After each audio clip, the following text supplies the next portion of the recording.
มาช่วง5เมื่อช่วงผู้ปนเนี่ยข่าวสารมานังไผ่เต้วกระทั่งเซนในคณะเมื่อได้กวันที่19 1 เดือนปี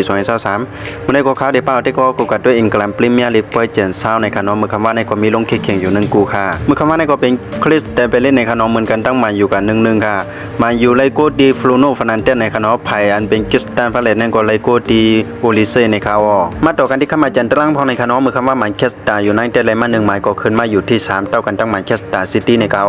กุยกาโก้ในมันแคสตาซิตี้สร้างเลยนำเดิมมาอยู่เลยอยู่ที่2คริสแต่ไปเล่นนั่นก็อยู่ที่12มีอยู่23หมายในคณะก็ห่างโซนตกจันเหมือนจากหนังเวสต์แฮมนั่นอยู่8หมายในคณะก็เลยว่าปังอกปังใจขึ้นมาแทงอีก1ในข่าวมาต่อกันที่ผู้สร้างกงพอในคณะผู้สร้างกงก็ตึกเป็นลิงปอฮาลันของมันแคสตาซิตี้สร้างกับยาว21โกเปอร์เซ็นต์ที่เศร้าบนหน้าคำในก็ตึกมีอยู่แทง1กูในคณะก็เป็นมันแคสตาซิตี้เนี่ยกันตั้งต้นในฮอสปาในก็เป็นกูปิกแม็กกูคึกแคมดีด้วยในคณะเฮาคำมาไปด้วยจอมกันว่าจมเลยเตปีกันวันนั้นเฮาคำมาไปด้วยจอมกันในคณะก็ค่ะตั้งเสียงทั้งหมดก็มีจึงหนังในค่ะสังเจวัดได้ก็เขาเก็บด้วยส่งด้วยลองข่าวสารมานังไผ่ได้ในก็อย่าไปลืมกดไลค์กดติดตามไว้ในคณะสังเจวัดได้ก็เขาด้วยทั้ง TikTok Facebook ในก็อย่าไปลืมกับติดตามมันทั้งช่อง YouTube ข่าวพองในคณะกำเนิดส่วนในก็ข่าวย้อนสู่ปันเฮปูปันยังข่าวสารมานังไผ่ได้ค่ะอยู่เลยมีเงินทางหลีกึกปืนกันกูก็กูก้นใส่กำขาข่าวสารมานังไผ่ได้ใหม่ทรงค่ะ